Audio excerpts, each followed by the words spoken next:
Bon, si ça ne tient pas, quelqu'un doit monter sur scène et récupérer le micro. En fait, chaque fois que je fais des performances, je dois baisser le micro et c'est un peu bizarre parce que la plupart du temps, je suis le plus grand. Je suis un grand singe, comme vous tous en fait. Même les plus petits d'entre vous sont des grands singes.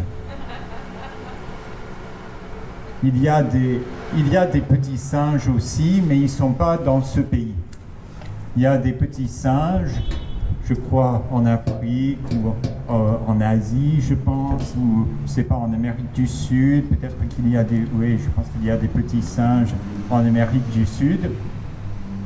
Mais il y a des grands singes partout, sur tous les continents, même dans les pays nordiques. Il y a des grands singes. Et en fait, c'est l'espèce la plus courante. Quand je me promène dans la rue, je vois des pigeons, je vois des mouettes, mais je vois surtout des grands singes. Des grands singes qui sont plus petits que moi. On habite la planète des singes. On habite une planète dominée par des singes. Et quand je dis singe, c'est tout le monde. Hein. Il y a des gens qui croient pas être des singes, mais ce sont souvent des racistes ou des intégristes religieux. Pas forcément des intégristes en fait, juste des religieux. Je pense que dans beaucoup de religions, on prétend que les humains ne sont pas des singes. Et si ce sont des singes supérieurs. Ce sont des singes qui ont plus de capacités, plus de compétences que les autres singes. On s'appelle Homo sapiens parce qu'on est censé être plus sage que les autres singes. En fait, on n'est pas des singes parce que c'est homo, c'est homme. Donc on n'est pas des femmes non plus. On n'aime pas ce mot homo sapiens, ça marche pas. Les autres singes sont beaucoup plus sages, ils font moins de dégâts, ça c'est sûr. Même les chimpanzés, quand ils jouent avec leur caca et tout ça, ils font mal à personne. Ils sont tranquilles et il y a des humains aussi, d'autres grands singes qui jouent avec leur caca, mais c'est moins courant, je crois. Ou peut-être que c'est un cas limite. Dans les deux cas, c'est des extrêmes, c'est juste des gens bizarres, c'est des chimpanzés bizarres qui font ça. Mais quand on parle des singes qui jouent avec leur caca, on parle plutôt des chimpanzés et pas d'autres espèces de singes qui sont moins intelligents. Donc on peut déduire que les chimpanzés sont assez intelligents pour jouer avec leur propre caca. Et moi, je suis un singe, mais je ne suis pas un singe complexé. Je suis un singe qui écrit des poèmes. Une fois, j'ai entendu, et c'est une espèce, je crois que c'est une énigme ou quelque chose comme ça, c'est un problème de statistique. On dit, si on pose 1000 singes devant des machines à écrire, c'est quoi la probabilité qu'il y ait un singe qui compose un poème de Shakespeare? Ça, c'est un truc que j'ai déjà entendu, et vous aussi peut-être. Ou peut-être qu'en France, moi c'était au Canada, donc en France peut-être que c'était un poème je sais pas, de Rimbaud. C'est quoi la probabilité pour qu'un singe compose un poème de Rimbaud? Et en fait, il y a un piège dans cette question.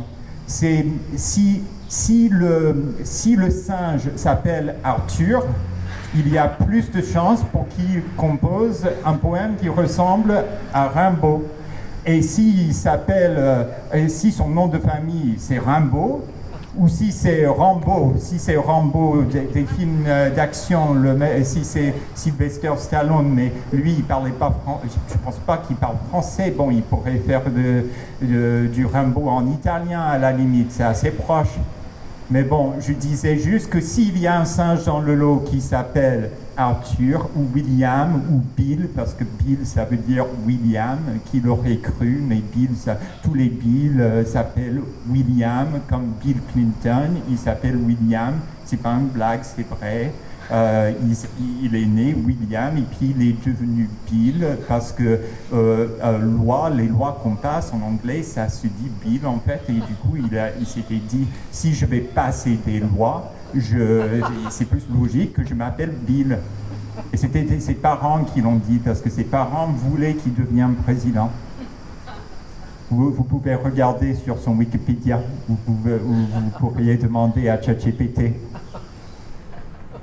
Bon, je disais juste qu'on habite la planète des singes et moi j'ai vu ce film, je l'ai vu il y a très longtemps, j'avais peut-être 7 ans, c'était pas adapté pour un enfant de 7 ans. Quand même, les singes dans le film, ils sont assez barbares, ils ont une espèce de régime totalitaire. Je ne sais pas si c'était totalitaire, mais c'était au moins autoritaire, et ils traitaient les humains comme des animaux, donc c'était pas top.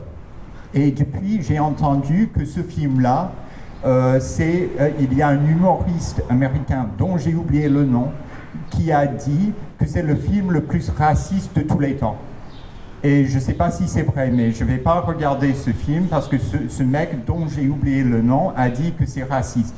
Je ne crois pas que ce soit le film le plus raciste de tous les temps parce qu'il y a eu des films de propagande nazie, des films du Ku Klux Klan, il y a même eu un film hollywoodien produit par le Ku Klux Klan pendant les années 40 ou 50. Ça, c'est vrai aussi. Vous pouvez vous renseigner, vous pourriez même regarder le film. Et peut-être à cause de cette phrase, je ne vais pas pouvoir mettre cette vidéo sur YouTube, cette performance sur YouTube. Mais bon, voilà. Donc, La planète des singes, ça pourrait être un film raciste, mais ce n'est pas le film le plus raciste de tous les temps, parce qu'il y en a bien pire.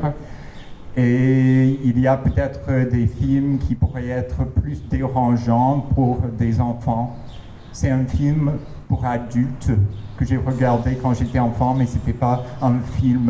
C'était un film destiné aux adultes, mais c'était pas vraiment un film pour adultes. Donc là, je parlais des singes parce que quand j'ai des amis imaginaires dans ma tête, souvent ce sont des singes. Et quand ce sont des animaux, c'est des animaux parlants, comme dans les fables de La Fontaine. Donc ce sont des animaux qui parlent comme des singes, qui sont possédés par des esprits de singes, comme dans les fables de La Fontaine. Et moi, je parle avec mes amis imaginaires, j'ose l'admettre devant vous, j'ai des amis imaginaires, tous les adultes ont des amis imaginaires, surtout les poètes, parce qu'il y a toujours un interlocuteur. Vous pourriez demander aux psychanalystes, ils vont dire ça, même quand vous êtes tout seul, il y a une autre personne qui est là, qui vous observe, et ça pourrait être vos parents, ou Dieu, ou je sais pas quoi, ou un singe magique qui vous suit. Voilà. Donc moi, je parlais des singes et du fait que ces singes sont des amis imaginaires, et les amis imaginaires, c'est tout à fait normal.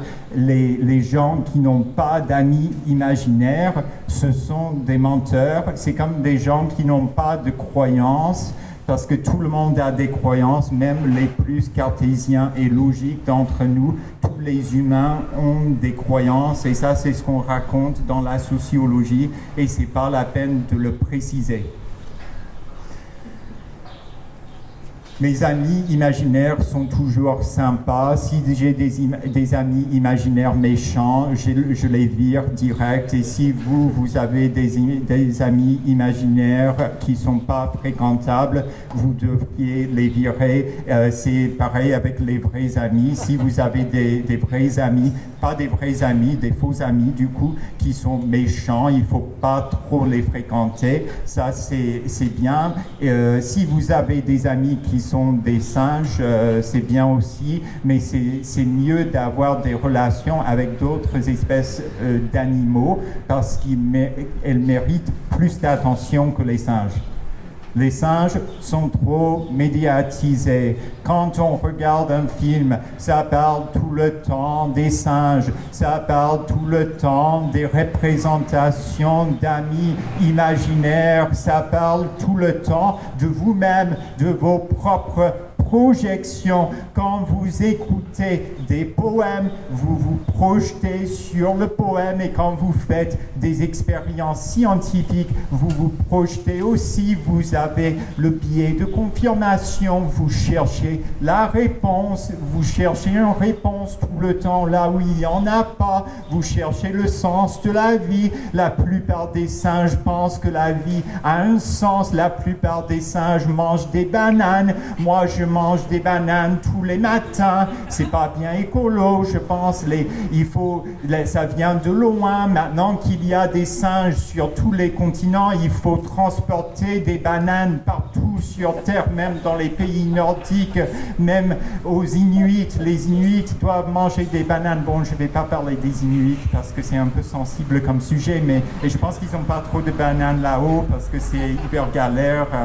Les transports, c'est pas... Mais tous les lieux bien desservis, il y a des bananes. Et même les amis imaginaires, comme ce sont des singes, ils mangent des bananes, et s'ils ne mangent pas de bananes, au moins ils y pensent, ils aiment bien le sucre, les amis imaginaires.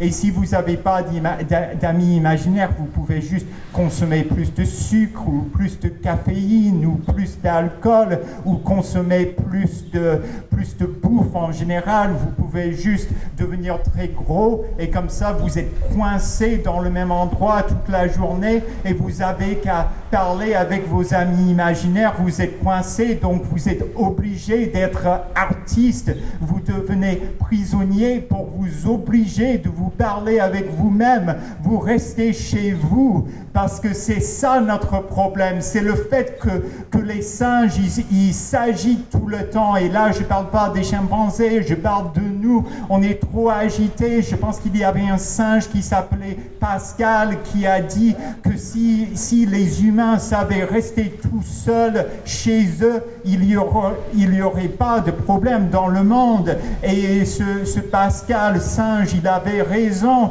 Et même si les autres espèces de singes l'ont pas bien compris, eux, ils le savent aussi. Ils font moins de choses.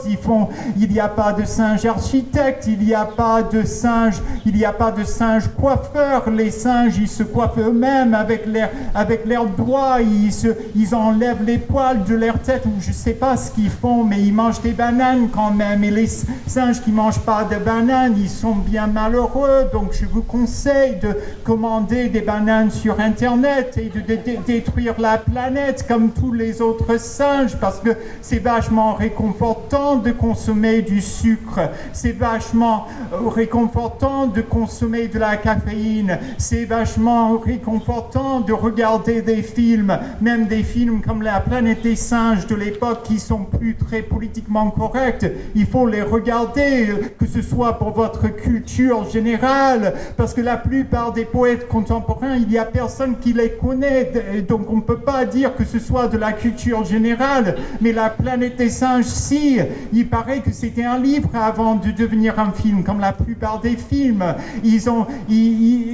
Un mec a publié un livre, oui, c'était un mec, et je crois qu'il était français en plus, il était français ou américain, et il a parlé des singes, et les gens, ils ont aimé son livre, donc ils en ont fait un film. Et moi, je vous dis que si vous aimez bien ce que je fais, on peut en parler après. Et s'il y a des gens qui sont dans le milieu du cinéma, en fait, j'ai parlé avec quelqu'un qui est dans le milieu du cinéma hier, donc s'il y a quelqu'un dans le public qui est dans le milieu du cinéma, je serais content de réaliser un film sur moi ou sur d'autres poètes, parce que même un film sur n'importe quel poète, Charles Pénéquin, il a fait quelques films quand même, il a quelques films, mais bon, les poètes, ils font souvent pas de films, et moi je me suis dit que ça serait bien pour faire de la pub un peu, d'avoir quelque quelque chose qui passe au cinéma, même si il n'y a plus personne qui va au cinéma, les gens ils restent chez eux à regarder des vidéos sur leurs ordinateurs,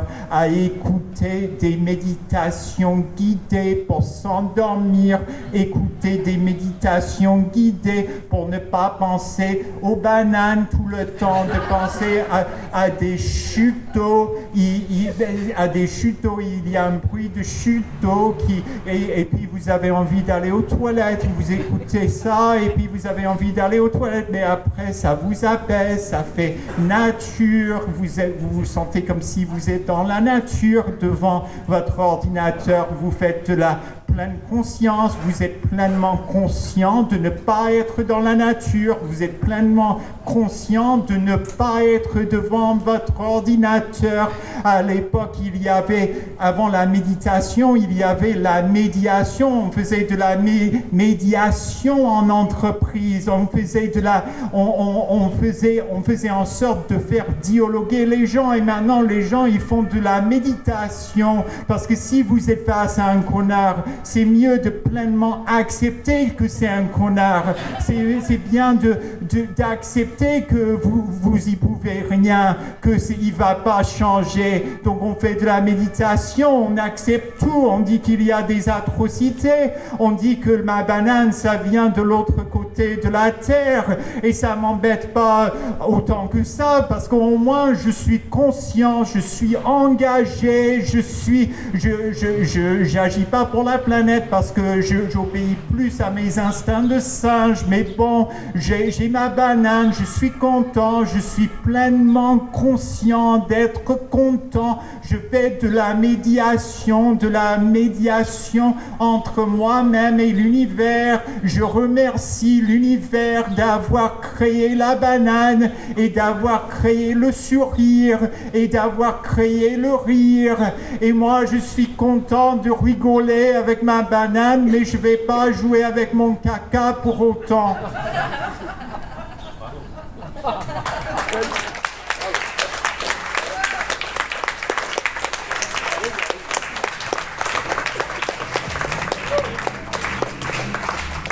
Et après, il y a un autre singe qui va passer.